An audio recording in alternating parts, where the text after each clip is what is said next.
Hello everyone, welcome to my YouTube channel PKP. आज की class में हम क्लास 9th का चैप्टर नंबर 2 देखेंगे, जिसका नाम है is matter around us pure. ठीक है, क्या हमारे आसपास जो मैटर है वो प्योर है या इम्प्योर है। ठीक है, तो प्योर के लिए यहाँ पर क्वेश्चन पूछा गया है, is matter around us pure. ठीक है, तो इस पर आज हम देखते हैं सेकेंड चैप्टर आपका, और जो आपका न्यू रिवाइज्ड सिलेबस आया है उसमें आपका ये चैप्टर है। ठीक है, इसके पहले जो मैंने आपका चैप्टर अपलोड किया है जिसमें हमने मैटर्स के बारे में और सॉलिड लिक्विड गैस कुछ पार्टिकल्स के बारे में हमने डिस्कस किया है, तो वो इसलिए किया है ताकि आपको उसके बारे में थोड़ा सा नॉलेज रहे कि मैटर क्या होते हैं। ठीक है, मैटर के जो स्टेट होते हैं वो क्या होते हैं, वो बेसिकली नॉलेज, क्योंकि आगे आपको थोड़ा सा मैटर पढ़ना है, तो इसलिए वो थोड़ा सा ओवरव्यू है आपके लिए, और आपका जो सिलेबस है वो यहाँ से स्टार्ट हो जाता है। ठीक है, तो मैटर का मतलब क्या होता है, पदार्थ। ठीक है, मैटर का मतलब क्या होता है, पदार्थ। एक तरीके का सब्सटेंस होता है मैटर, जो छोटे छोटे पार्टिकल से मिलकर बना हुआ होता है। ठीक है, anything surrounding us is a matter. ठीक है, जो कोई ऑब्जेक्ट क्या करता है, स्पेस घेरता है। ठीक है, ऑक्यूपाई स्पेस और हैव सम मास। ठीक है, जिसके पास कुछ मास होता है या कुछ स्पेस घेरता है वो क्या कहलाता है, मैटर कहलाता है। ये आपको क्लियर हो गया होगा। अब यहाँ पर जब मैटर की बात की गई है तो ये एक चार्ट से समझते हैं कि मैटर जो होता है इसको दो तरीके की सब्सटेंस में डिवाइड किया जाता है। एक होता है जो प्योर सब्सटेंस होता है, एक होता है इम्प्योर सब्सटेंस। ठीक है, तो यहाँ पर जब प्योर सब्सटेंस की बात की जा रही है तो अकॉर्डिंग टू साइंटिस्ट, जो हमारे साइंटिस्ट लोग हैं वो कहते हैं हमारे अर्थ पर ऐसा कोई भी सब्सटेंस नहीं है जो कि किसी से मिक्स होकर ना बना हो। ठीक है, लेकिन फिर भी प्योर सब्सटेंस हमें पढ़ना है तो देखना है यहाँ पर प्योर सब्सटेंस का मतलब ये होता है कि जितने भी एलिमेंट से वो मिलकर बन रहा है उनमें क्या हो, सेम केमिकल प्रॉपर्टी हो। ठीक है, प्योर सब्सटेंस का मतलब समझिए सेम केमिकल प्रॉपर्टी। ठीक है, जितने भी एलिमेंट का यहाँ पर यूज हो रहा है वो उनकी प्रॉपर्टी कैसी हो, केमिकल प्रॉपर्टी कैसी हो, सेम हो। और क्या होता है, और प्योर सब्सटेंस में आपको ये याद रखना है कि जो प्योर सब्सटेंस होते हैं, फर्स्ट पॉइंट, जो ये प्योर सब्सटेंस होते हैं सेम केमिकल प्रॉपर्टी के एलिमेंट से मिलकर बने होते हैं। सेकंड, यहाँ पर आपको पॉइंट याद रखना है कि जो प्योर सब्सटेंस होते हैं it is made up of same kind of element. ठीक है, कैसे बने होते हैं, made up of same kind of element, same kind of element. ठीक है, सेम काइंड ऑफ एलिमेंट का मतलब क्या हुआ, तो मतलब ये हुआ जैसे ऑक्सीजन है तो वो ऑक्सीजन के ही एलिमेंट से मिलकर बना है, हाइड्रोजन है H2 है तो वो हाइड्रोजन के ही एलिमेंट से मिलकर बना है। यानी कि अगर कोई नया सब्सटेंस बन रहा है तो वो सेम एलिमेंट से मिलकर बनता है, ये क्या कहलाता है, प्योर सब्सटेंस कहलाता है। ठीक है, और इसके जितने भी एलिमेंट्स होते हैं उनमें क्या होता है, सेम केमिकल प्रॉपर्टी होती है, ये कहलाते हैं प्योर सब्सटेंस। अब हम इम्प्योर सब्सटेंस की बात कर लेते हैं। आपको एक दूसरा तरीका ये भी याद रखना, इसमें कोई मिक्सिंग नहीं होगी। ठीक है, मतलब किसी चीज का मिक्सर नहीं है ये, बट अगर हम इम्प्योर सब्सटेंस की बात करते हैं तो ये क्या होता है, मिक्सर होता है। यानी कि इसमें चीजों को मिक्स किया जाता है, या तो 2-3 एलिमेंट मिक्स होते हैं एक साथ एक कंपाउंड बनाते हैं, या फिर उसमें क्या होते हैं, अलग अलग केमिकल प्रॉपर्टी होती है। ठीक है, तो समझो इसको, इम्प्योर सब्सटेंस का मतलब it is combination of 2 or more than 2 compounds. ठीक है, it is combination of 2 or more than 2 compounds known as impure substance, means 2 या 2 से अधिक सब्सटेंस से मिलकर बना हुआ होता है, वो क्या कहलाता है, इम्प्योर सब्सटेंस कहलाता है। ठीक है, तो इम्प्योर मैंने क्या बोला, 2 या 2 से अधिक, तो इसका मतलब ये क्या हुआ, मिक्सर हो गया। फॉर एग्जाम्पल यहाँ पर मैंने किसकी बात की है, NaCl की बात की है। सोडियम क्लोराइड क्या बना रहा है, ये सॉल्ट बना रहा है ना, तो जो ये सॉल्ट है ये किसका बना हुआ है, ये कंपाउंड है किसका, सोडियम और क्लोराइड का मिक्सर है। सोडियम अलग एलिमेंट हो गया, क्लोरीन अलग एलिमेंट हो गया, और 2 एलिमेंट मिलाकर क्या बन गया, सोडियम क्लोराइड NaCl। तो ये क्या हो गया, एक इम्प्योर सब्सटेंस हो गया। और दूसरा आप देखो H2O क्या है, ये वाटर है। H2O मीन्स हाइड्रोजन एक अलग एलिमेंट हो गया और ऑक्सीजन एक अलग एलिमेंट हो गया, और दोनों मिलकर क्या बन गए, जल बन गया, यानी कि वाटर बन गया। तो H2O भी क्या है, आपका इम्प्योर सब्सटेंस हो जाता है। ठीक है, अब इसको दूसरा नाम क्या दिया गया, मिक्सर का नाम दिया गया। तो क्या बोला गया यहाँ पर, homogeneous mixer and heterogeneous mixer. ठीक है, होमोजीनस, होमो का मतलब होता है सेम। ठीक है, जो कैसे होते हैं, एक यूनिफॉर्म कंपोजिशन से बने होते हैं, ठीक है, तो वो क्या कहलाते हैं, होमोजीनस मिक्सर। हेट्रो का मतलब क्या होता है, जो नॉन यूनिफॉर्म कंपोजिशन से मिलकर बने होते हैं वो हेट्रोजीनस मिक्सर्स होते हैं। ऐसे इसको इजी लैंग्वेज में समझिए, होमोजीनस का मतलब होता है कि जिसमें जो पार्टिकल से वो मिलकर बन रहे हैं, एलिमेंट से मिलकर बन रहे हैं, वो उसी में क्या हो, एकदम टोटली डिसॉल्व हो जाए, ठीक है, सोल्यूबल हो एकदम अच्छे से, वो आपको नेक्ड आईज से दिखाई नहीं दे, तो वो क्या हो जाता है, होमोजीनस। जैसे अगर आपने नींबू पानी बनाया, ठीक है, तो क्या आप पानी में नींबू को देख सकते हो, नहीं देख सकते हो ना। जब आपने पानी में नींबू का घोल डाला तो आप नहीं देख सकते हो। जब आपने चीनी को पानी में घोल दिया तो क्या आप उसे देख सकते हो, नहीं देख सकते हो। तो वो किस टाइप के सॉल्यूशंस में आता है, होमोजीनस मिक्सर्स में आता है, ठीक है। इसीलिए इसे याद रखना है, इसे क्या बोला जाता है, it is a true solution, ठीक है। होमोजीनस मिक्सचर क्या होता है, ट्रू सोल्यूशन होता है। ट्रू सोल्यूशन का मतलब होता है कि ऐसा सोल्यूशन जो टोटली डिसॉल्व हो जाए, जिसे आप अपनी नेक्ड आईज से ना देख पाएं, जिनके पार्टिकल्स बहुत ही स्मॉल हों, ठीक है, ठीक है। नेक्स्ट है यूनिफॉर्म कंपोजिशन। यूनिफॉर्म कंपोजिशन का मतलब ये हो जाता है कि अगर हम थ्रो आउट मास की बात करते हैं पूरे, जैसे कि एक एग्जांपल हम दिखाते हैं आपको, ये है, ठीक है, एक जग हो गया, तो इसमें क्या डाला गया, वाटर, ठीक है। अब इसी में हमने क्या किया, शुगर डाल दिया, ये दोनों ही डिसॉल्व हो गए, और डिसॉल्व होके अब ये आपको कुछ ऐसा दिखाई देगा, इसमें वाटर वाटर ही दिखाई देगा, शुगर कहीं दिखाई नहीं दे रहा है। तो इसका मतलब ये हुआ कि थ्रू आउट इट मास कैसा रहेगा, यूनिफॉर्म कंपोजिशन, यानी कि यहाँ पर जो क्वांटिटी होगी वहां पर भी क्वांटिटी, हर जगह नींबू पानी या जो शुगर है पानी के साथ उसका जो कॉम्बिनेशन है, कंपोजिशन है, हर जगह इक्वल होता है, यानी कि यूनिफॉर्म डिस्ट्रीब्यूशन होता है, हर जगह एक जैसा ही होता है। ऐसा नहीं कि यहाँ का नींबू पानी ज्यादा खट्टा है, यहाँ का नींबू पानी कम खट्टा है, ठीक है। तो कैसा होगा, यूनिफॉर्म कंपोजिशन होता है। जबकि हेट्रोजीनस में क्या होता है, नॉन यूनिफॉर्म कंपोजिशन होता है, ठीक है। नेक्स्ट ये एग्जांपल है शुगर एंड वाटर का mixer. Mixer of sugar and water, water में आपने शुगर को डिसॉल्व किया तो शुगर टोटली डिसॉल्व हो जाता है, सोल्यूबल हो जाता है, घुल जाता है, दिखाई नहीं देता है, ठीक है। या फिर वाटर विद अल्कोहल, वाटर में अगर हम अल्कोहल भी डाल दें तो भी वो दिखाई नहीं देगा। तो इस तरीके का जो मिक्सर होता है क्या कहलाता है, होमोजीनस मिक्सर कहलाता है, ठीक है। नेक्स्ट हम बात करते हैं किसकी, हेट्रोजीनस की। तो हेट्रोजीनस में मैंने क्या बोला, इस टाइप के जो मिक्सर्स होते हैं इनमें कैसा होता है, विजुअल बाउंड्री ऑफ सेपरेशन होता है, ठीक है। जितने भी बैरियस सब्सटेंस हम यूज कर रहे हैं, बैरियस कॉन्स्टिट्यूएंट यूज कर रहे हैं, उनके बीच में कैसा होगा, विजुअल बाउंड्रीज होती हैं, means colloidal solution and suspension solutions इसमें होता है। आप इसके जो पार्टिकल्स होते हैं ना, आप उन्हें अपनी नेक्ड आईज से देख सकते हैं, डिसॉल्व करने के बाद भी, सोल्यूबल करने के बाद भी उनको आप अपनी आंखों से देख सकते हैं। इसीलिए इस टाइप का मिक्सर कैसा मिक्सर होता है, कोलाइडल सॉल्यूशन और सस्पेंशन सॉल्यूशन बोला जाता है।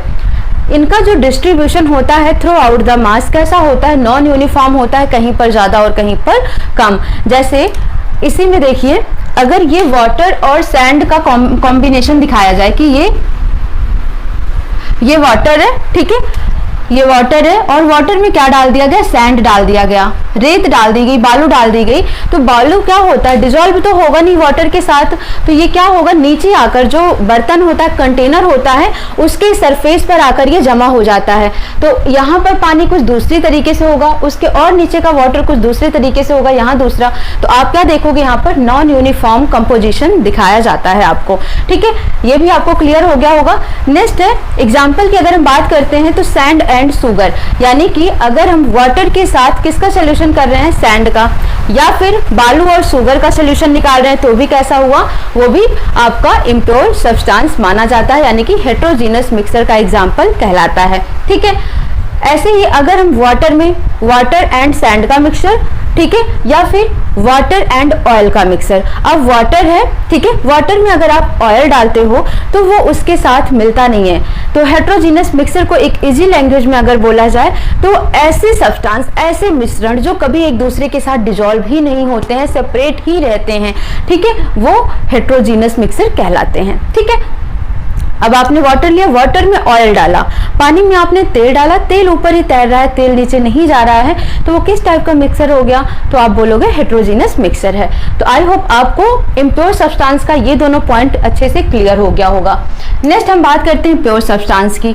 तो प्योर सब्सटेंस में मैंने क्या बोला कि ये सेम काइंड ऑफ एलिमेंट से मिलकर बने होते हैं। फॉर एग्जाम्पल हाइड्रोजन, तो इसमें क्या है? 2 हाइड्रोजन एलिमेंट्स हैं, ठीक है। ऑक्सीजन, 2 ऑक्सीजन एलिमेंट हो गए, बट सेम टाइप के सब्सटेंस से मिलकर ये बन रहे हैं, ठीक है। सेम टाइप के एलिमेंट से मिलकर बन रहे हैं। और जो ये एलिमेंट्स हैं इनकी केमिकल प्रॉपर्टी कैसी होती है? सेम होती है। तो इसलिए इसे क्या बोला जाता है? प्योर सब्सटेंस बोला जाता है। अब यहाँ पर इसको 2 पार्ट में डिवाइड किया गया है कि जो ये प्योर सब्सटेंस होते हैं, एलिमेंट्स भी होते हैं इसमें और कंपाउंड्स भी होते हैं। जब हम एलिमेंट की बात कर रहे हैं, ठीक है, इसको हम कैसे रिप्रेजेंट करते हैं? सिंबल से रिप्रेजेंट करते हैं, जैसे हाइड्रोजन H2, ऑक्सीजन O2, या फिर sodium Na, chlorine Cl, fluorine F। तो हम इसको क्या कर रहे हैं? सिंबल से रिप्रेजेंट कर रहे हैं, किसको? एलिमेंट को। और हमारे नेचर में, हमारे प्रकृति में कुल कितने एलिमेंट हैं? तो अभी तक 118 यानी कि 118 एलिमेंट की डिस्कवरी हो चुकी है, ठीक है। ये हो गया, किससे रिप्रेजेंट हो रहा है? सिंबल से रिप्रेजेंट हो रहा है। Can not be broken by simpler substances. जब ये सेम एक ही एलिमेंट है तो इसको आप और छोटे सब्सटेंस में ब्रेक नहीं कर सकते हो, ठीक है। अब सोडियम है, Na है, Na को आप और कैसे ब्रेक करोगे? क्लोरीन है, कैसे ब्रेक करोगे, ठीक है। तो इसे आप और छोटे सब्सटेंस में ब्रेक नहीं कर सकते हो, ठीक है। फॉर एग्जाम्पल कॉपर हो गया, ठीक है, सिल्वर हो गया, सोडियम हो गया, ऑक्सीजन हो गया, हाइड्रोजन हो गया। तो ये सब किसके एग्जाम्पल हो गए? ये एलिमेंट के एग्जाम्पल हो गए। अब यही जो एलिमेंट होते हैं आपके, ये 3 फॉर्म में पाए जाते हैं। कुछ एलिमेंट ऐसे होते हैं जो मेटल कहलाते हैं, ठीक है, कुछ ऐसे होते हैं जो नॉन मेटल कहलाते हैं, और कुछ ऐसे एलिमेंट होते हैं जो मेटल और नॉन मेटल दोनों की प्रॉपर्टी बियर करते हैं, ठीक है। मीन्स उनमें कुछ प्रॉपर्टी तो मेटल की होती है और कुछ प्रॉपर्टी नॉन मेटल की होती है। तो उन्हें क्या नाम दिया जाता है? मेटेलॉइड्स का नाम दिया जाता है, धातु कर्म का नाम दिया जाता है, ठीक है। हिंदी में मेटल को धातुएं बोलते हैं, नॉन मेटल को अधातुएं बोला जाता है, और मेटेलॉइड्स को धातु कर्म बोला जाता है, क्योंकि ये धातु और अधातु यानी मेटल और नॉन मेटल दोनों की प्रॉपर्टी का मिश्रण हो जाता है, ठीक है। और ये क्या करता है? जो ये मेटेलॉइड्स होता है एक जिगजैग लाइन से, ठीक है। मीन्स आप देखोगे ये आपका हो चुका है, नोट हो गया होगा आपका ये।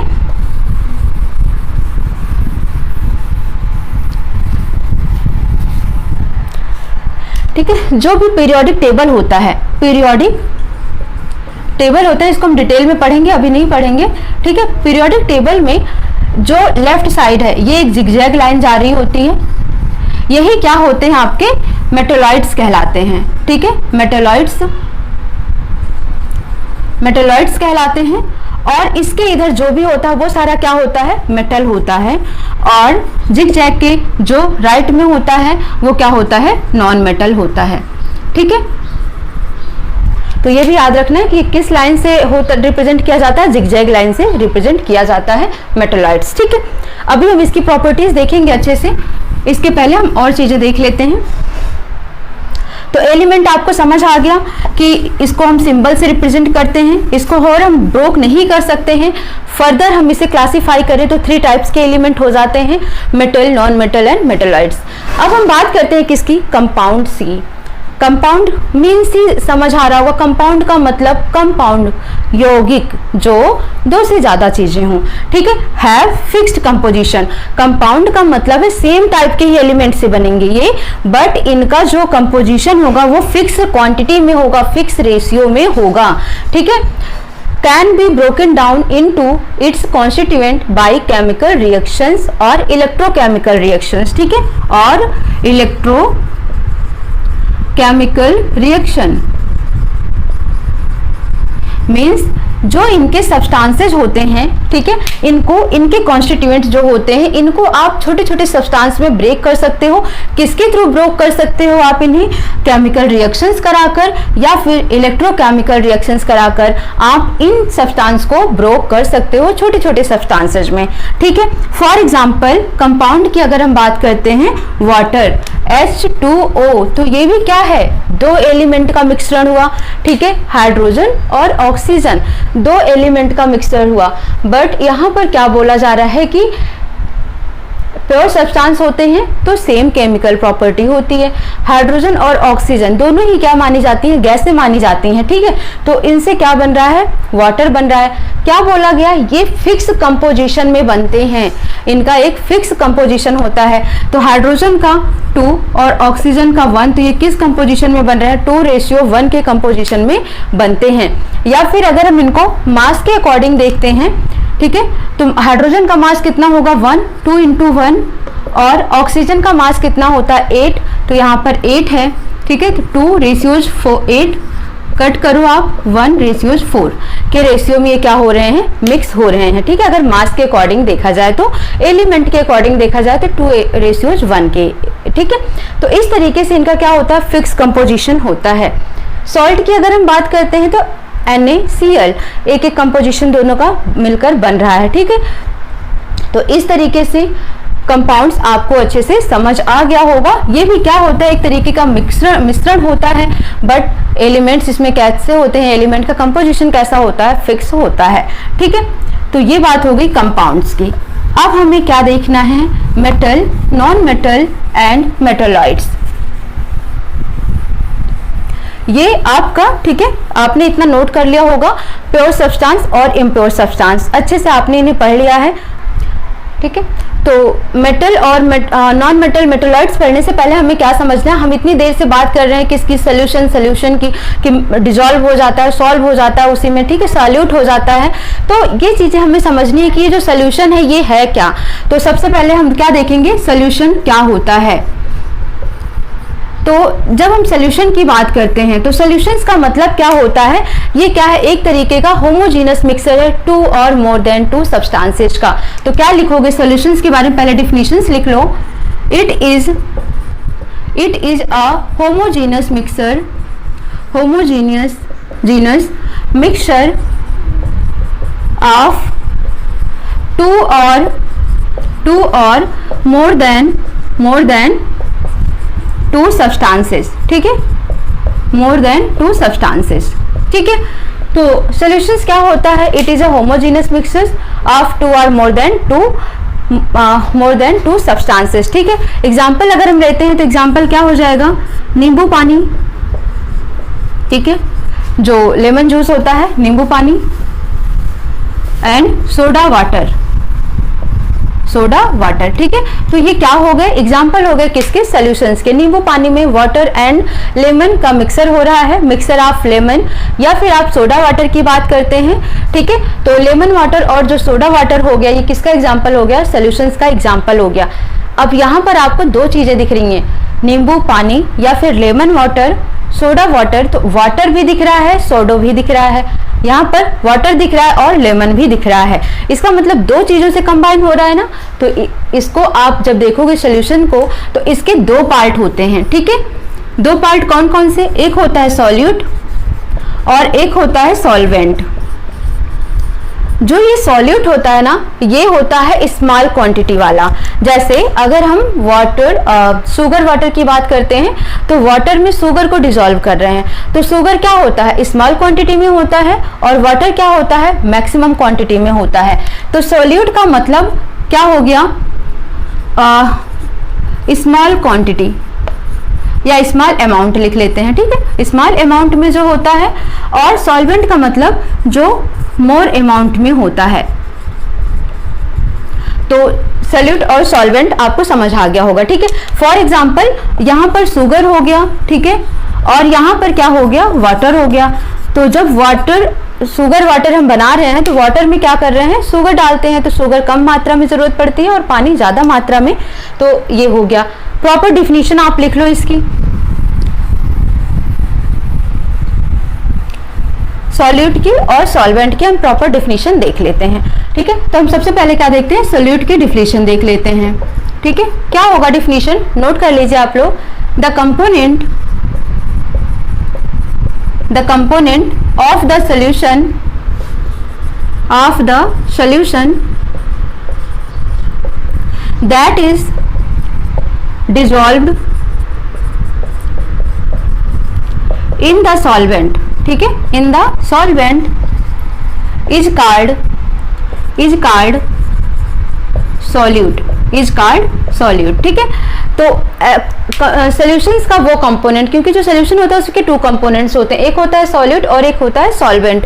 तो सॉल्यूशंस का ऐसा कंपोनेंट जो डिसॉल्व हो रहा है किसमें, सॉल्वेंट में, क्या कहलाता है, सॉल्यूट कहलाता है। एग्जाम्पल हो गया sugar, lemon juice and soda. ठीक है, क्योंकि ये स्मॉल क्वांटिटी में नीड होती है इनकी, तो ये हो गए सॉल्यूट। ठीक है, नेक्स्ट हम देख लेते हैं सॉल्वेंट की डिफिनीशन, नोट कर लो आप इसे।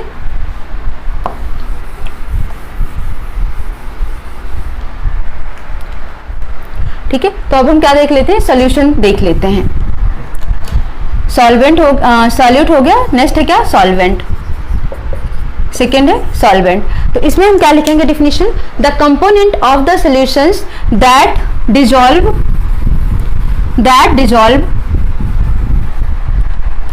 dissolves other component in it is called as solvent। ठीक है, is called as solvent। For example water.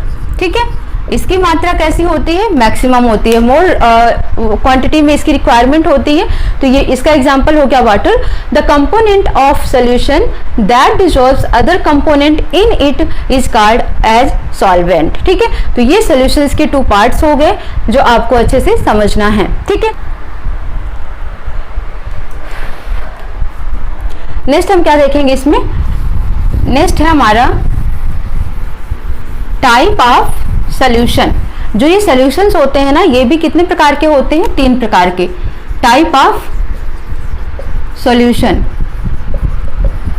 ठीक है, तो जो ये टाइप ऑफ सॉल्यूशंस होते हैं ये 3 प्रकार के होते हैं, 3 टाइप्स के होते हैं। कौन कौन से, सबसे पहला होता है आपका ट्रू सॉल्यूशन। ठीक है, नेक्स्ट होता है कोलाइड सॉल्यूशंस और एक होता है आपका सस्पेंशन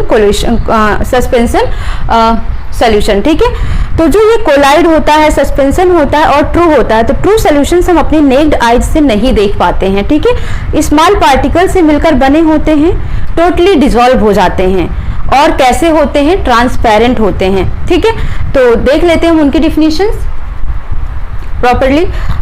नोट करिए आप सबसे पहले कितने टाइप्स के होते हैं, तो नोट करिए कितने टाइप्स होते हैं इसके, 3 टाइप्स होते हैं। ठीक है, 3 टाइप्स कौन कौन से होते हैं, तो इसको एक प्रॉपर हम चार्ट से समझते हैं। सबसे पहले अगर हम बात करते हैं तो ट्रू सॉल्यूशंस आपको नोट करना है, true solution, next colloidal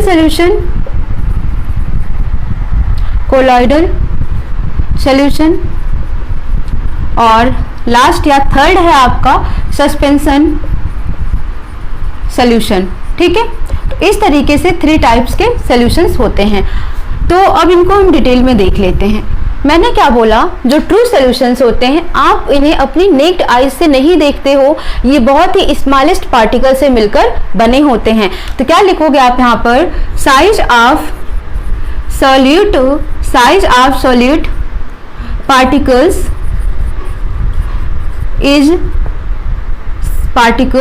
smallest या इज स्मॉलेस्ट। ठीक है, smallest size of solute particle smallest. जो इसमें सॉल्यूट पार्टिकल्स होते हैं वो कैसे होते हैं, स्मॉलेस्ट होते हैं, बहुत छोटे होते हैं। कितने छोटे, लेस देन 10⁻⁹ मीटर, यानी कि इसको 10⁻⁹ क्या पढ़ते हैं यहाँ पर, नैनोमीटर। ठीक है, तो नैनोमीटर से भी छोटा पार्टिकल्स होता है किसका, सॉल्यूट पार्टिकल्स का साइज ट्रू सॉल्यूशंस में। अगर हम कोलाइडल सॉल्यूशंस की बात करते हैं तो यहाँ पर किससे साइज बिगर होता है, बिगर देन ट्रू। ठीक है, bigger than true solutions but smaller than suspension solution, ठीक है, सस्पेंशन सॉल्यूशन। तो ये भी आपको समझ आ गया होगा कि क्या होता है, ट्रू सॉल्यूशन से तो ये बड़ा होता है, बट सस्पेंशन सॉल्यूशन से ये छोटा होता है। किसका साइज की बात हो रही है, तो यहाँ पर सॉल्यूट पार्टिकल्स के साइज की बात हो रही है। कितना होगा, तो इसका मतलब ये 10 की पावर -9 से लेस देन है, तो ये कहाँ पर होगा, 10 की पावर -9 से तो क्या होगा, ये बड़ा होगा, ठीक है, बट किससे छोटा होगा, ये 10 पावर -6 मीटर से ये छोटा होगा। तो याद रखना है, ये किसके, जो कोलाइडल सॉल्यूशन है, इसका जो साइज है, ठीक है, किसके बीच में लाई करेगा, 10 पावर -9 मीटर से बड़ा होगा एंड 10 पावर -6 मीटर से छोटा होगा। मींस माइक्रोमीटर से छोटा होगा और नैनोमीटर से बड़ा साइज होगा। और अगर हम सस्पेंशन सॉल्यूशंस की बात करते हैं तो इसका साइज कैसा होगा, size of solute particles, size of solute particles bigger, या इन सबसे तो बिगर ही है तो बिगर लिखोगे, बिगेस्ट कितना होता है, लेस देन 10 पावर -6 मीटर, ठीक है, सॉरी लेस देन नहीं होगा, लेस देन तो ये है, तो ये क्या होगा, ग्रेटर देन 10 पावर -6 मीटर, यानी कि माइक्रोमीटर से बड़ा होता है, माइक्रोमीटर से इसका साइज बड़ा होता है, ठीक है। ये पॉइंट हो गया पहला। अब हम सेकेंड पॉइंट देख लेते हैं। आपको प्रॉपर इसको नोट्स में लिखते चलना है, फर्स्ट पॉइंट, सेकंड पॉइंट, ठीक है, जितने भी डिफरेंस हैं। तो सेकंड पॉइंट की अगर हम बात करते हैं तो मैंने क्या बोला, साइज के हिसाब से इसका साइज कितना था, 10 पावर -9, ये 10 पावर -9 से 10 पावर -6 और ये 10 पावर -6 से बड़ा, ठीक है। तो ये याद रखना है आपको। अब यहाँ पर बात हो रही है किसकी, ये तो साइज हो गया। तो जब ये साइज इतनी छोटी है तो क्या हम अपनी आंखों से इन्हें देख सकते हैं, तो आप क्या लिखोगे, can not be scene by necked eyes.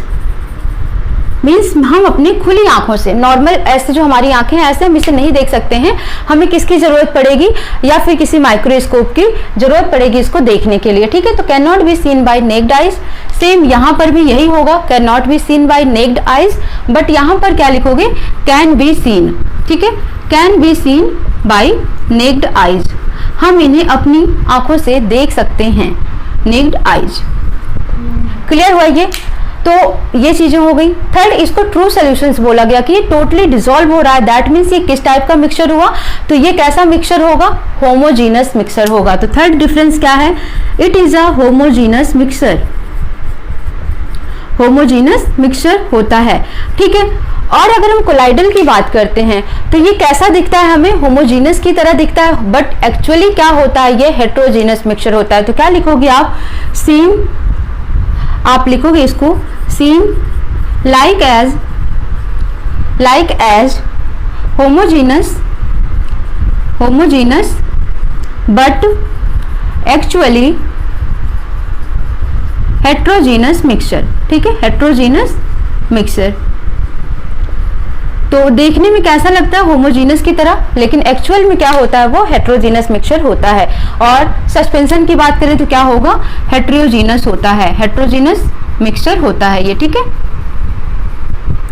ये थर्ड पॉइंट हो गया। अब नेक्स्ट आपको लिखना है कि यहाँ पर जब ये होमोजीनस मिक्सचर है तो क्या हम इसे फिल्टर के थ्रू इनको हम सेपरेट कर सकते हैं, तो नहीं कर सकते हैं। तो फोर्थ पॉइंट आपको क्या लिखना है, कैन नॉट बी फिल्टरेट, ठीक है। यहां पर लिखेंगे फोर्थ पॉइंट, क्या लिखोगे, particles can not be separated by filtration, ठीक है। जितने भी फिल्टरेशन मेथड होते हैं किसी का भी यूज करके हम इसे सेपरेट नहीं कर सकते हैं। यहां पर भी कोलाइडल सॉल्यूशन में सेम यही लिखना है आपको, particles can not be separated by filtration method, ठीक है। बट सस्पेंशन में क्या हो जाएगा, can be separated by filtration, ठीक है, can be separated by filtration. जो सस्पेंशन सॉल्यूशंस होता है हम उसे सेपरेट कर सकते हैं फिल्टरेशन मेथड के थ्रू, ठीक है। ये फोर्थ पॉइंट हो गया। फिफ्थ पॉइंट आपको नोट करना है, ये कैसा होता है, ये होता है ट्रांसपेरेंट, ठीक है, मीन्स पारदर्शी होता है। ट्रांसपेरेंट होता है, आप एक तरफ से दूसरी तरफ देख सकते हैं। ये कैसा होता है? ट्रांसपेरेंट होता है, ठीक है। ये कैसा होता है? ट्रांसल्यूसेंट होता है, यानी कि पारभासी होता है। और ये कैसा होता है? ओपेक होता है, यानी कि अपारदर्शी होता है, आप एक पार से दूसरे पार बिल्कुल नहीं देख सकते हो, तो ओपेक होता है ये, ठीक है। ट्रांसपेरेंट, ट्रांसल्यूसेंट एंड ओपेक, ये डिफरेंस आपको याद रखना है। क्या देखेंगे इसमें? 6 पॉइंट है ये जो सोल्यूशन है ये कैसा होता है? स्टेबल होता है। तो आप क्या लिखोगे? Stable solution. सेम आप कोलाइडल में भी देखोगे स्टेबल सोल्यूशन, बट अगर हम सस्पेंशंस की बात करते हैं तो ये कैसा होगा? अनस्टेबल सोल्यूशन होता है। अनस्टेबल सोल्यूशन मतलब समझिए कि आप इसको डिसॉल्व करके 1 घंटे के लिए भी रख देते हो तो इसके कोई भी पार्टिकल्स नीचे नहीं बैठते हैं, सरफेस पर नहीं बैठते हैं। लेकिन अनस्टेबल सॉल्यूशंस में क्या होता है? इसके पार्टिकल्स नीचे जाकर बैठ जाते हैं। तो आप यहाँ पर लिख लो, क्या लिखोगे? That is solute particles do not settle down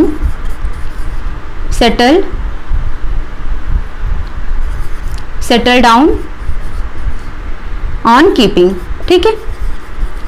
do not settle down on keeping. तो जो सॉल्यूट पार्टिकल्स होते हैं ये सेटल डाउन नहीं होते हैं, कितनी भी देर आप इन्हें रख दो, इसीलिए इसको स्टेबल सॉल्यूशन बोला जाता है। सेम यहाँ पर भी यही है।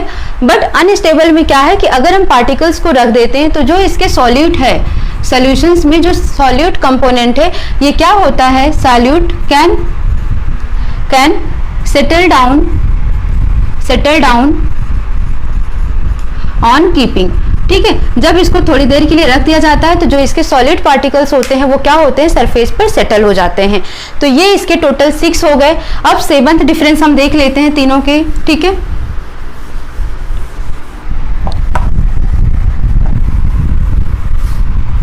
तो नेक्स्ट हम क्या देखते हैं इसमें? 7th number. तो यहां पर क्या होता है?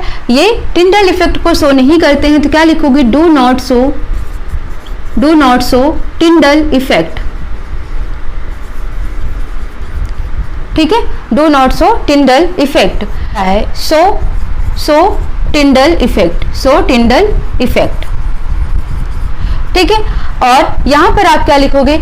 मे और मे नॉट बी, ठीक है। मे और may not be show Tyndall effect, means show भी कर सकते हैं, नहीं भी शो कर सकते हैं। किसकी बात हो रही है यहाँ पर? टिंडल इफेक्ट की बात हो रही है। तो जब इसमें जो डिसॉल्व हो रहा है पार्टिकल्स, जो मूवमेंट हो रही है, जो उनके बीच में जो गति हो रही है मूवमेंट की, ब्राउनी गति एक तरीके से आप कह सकते, जो मूवमेंट हो रहा है वो आपको दिखाई नहीं देगा। उसी इफेक्ट को आप क्या बोलते हैं? टिंडल इफेक्ट बोलते हैं। तो वो हमें दिखाई नहीं दे रहा है जब पार्टिकल्स डिसॉल्व हो रहे हैं। इसमें दिखाई देता है, किसमें? कोलाइडल में। और सस्पेंशन में हमको मे भी या मे नॉट भी दिखाई भी दे सकता है, नहीं भी दिखाई दे सकता है, डिपेंड करता है कि हम किस चीज का सॉल्यूशन बना रहे हैं, ठीक है। तो ये हो गया 7th पॉइंट। 8th पॉइंट लिखिए आप।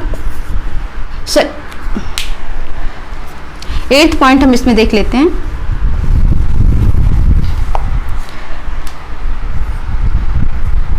यहां पर लिख लें, ठीक है। क्या मैंने क्या बोला कि जो सॉल्यूशंस होते हैं, ठीक है, solution diffuse rapidly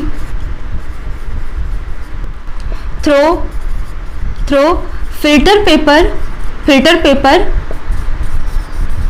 as well as parchment paper, ठीक है। तो इसका जो सॉल्यूशंस होता है बहुत ही फास्ट, क्विकली, रैपिडली क्या होता है? डिफ्यूज हो जाता है through the filter paper as well as अगर हम पार्चमेंट पेपर का यूज करते हैं तो भी हो जाता है। एग्जाम्पल अगर हम देखेंगे इसमें तो इसका एग्जाम्पल हो जाएगा शुगर इन वाटर, ठीक है। शुगर इन वाटर, पानी में चीनी का घोल, किसका एग्जाम्पल होता है? ट्रू सॉल्यूशंस का होता है, जो कि हमें उसमें चीनी बिल्कुल भी दिखाई नहीं देती है। इसी का पॉइंट कोलाइडल में लिखते हैं, ठीक है। तो कोलाइडल में हम देखते हैं 8वां पॉइंट क्या है यहाँ पर? सॉल्यूशंस डिफ्यूज रैपिडली है। यहाँ पर क्या लिखेंगे हम? जो कोलाइड पार्टिकल्स हैं, ठीक है, colloid particles pass through the filter paper but not through the parchment paper. ठीक है, जो यहाँ पर कोलाइड पार्टिकल्स हैं वो किसके द्वारा पास हो जाते हैं, फिल्टर पेपर से तो पास हो जाते हैं बट पार्चमेंट पेपर के द्वारा पास नहीं हो पाते हैं। इसका एग्जांपल अगर हम देखेंगे 9th पॉइंट में, तो मिल्क एंड ब्लड कैसा हो गया, ये कोलाइडल सस्पेंशन का कोलाइडल सॉल्यूशंस का एग्जांपल हो जाता है। एग्जांपल लिख लिया, मिल्क एंड ब्लड। अब हम देखते हैं इसी को 8th पॉइंट ही सस्पेंशंस में देखते हैं। तो जो सस्पेंशन सॉल्यूशंस है इसमें जो पार्टिकल्स हैं वो तो ना ही फिल्टर पेपर के थ्रू पास होते हैं और ना ही पार्चमेंट पेपर के थ्रू पास होते हैं। तो आप क्या लिखोगे, suspension particles do not pass through filter paper as well as parchment paper। ठीक है, तो ये क्या होते हैं, जो सस्पेंशन पार्टिकल्स होते हैं ना ही तो फिल्टर पेपर के थ्रू और ना ही पार्चमेंट पेपर के थ्रू किसी से ये पास नहीं होते हैं। इसका एग्जांपल अगर हम देखते हैं तो सैंड इन वाटर किसके घोल की बात हो रही है, पानी में बालू के घोल की बात हो रही है, सैंड इन वाटर। ये 9th हो गया, किसका एग्जांपल हो गया, ये सस्पेंशन सॉल्यूशंस का एग्जांपल हो गया। तो इस तरीके से बेसिकली हमने टोटल 9 पॉइंट देखे, 9 डिफरेंसेस देखे कि ट्रू सॉल्यूशंस, कोलाइडल सॉल्यूशन और सस्पेंशन सॉल्यूशंस में बेसिक क्या डिफरेंस है। ठीक है, कौन से पार्टिकल्स को क्या साइज होती है, किन्हें हम अपनी आंखों से देख सकते हैं, किन्हें नहीं देख सकते हैं। ठीक है, तो ये बेसिक डिफरेंस हमने देखा किसके बारे में, इन टाइप्स ऑफ सॉल्यूशंस के बारे में देख लिया है। ठीक है, तो ये सब चीजें आपकी क्लियर हो गई होंगी और इसके बाद आप इनकी प्रॉपर नोट्स बनाइएगा। और अगर कोई डाउट आता है कि कुछ पॉइंट्स आपको नहीं समझ आए हैं तो आप कमेंट बॉक्स में मेंशन करिएगा। अपने फ्रेंड्स, रिलेटिव्स, ठीक है, जो भी पढ़ने वाले बच्चे हैं जो 9th क्लास में गए हैं अभी, क्योंकि प्रॉब्लम चल रही है, क्लासेस हो नहीं पा रही हैं। ठीक है, तो जिन्हें भी क्लास करना आप उन्हें शेयर कर दीजिए ताकि वो भी इसका बेनिफिट ले सकें। ठीक है, तो मिलते हैं नेक्स्ट क्लास में। Thank you so much.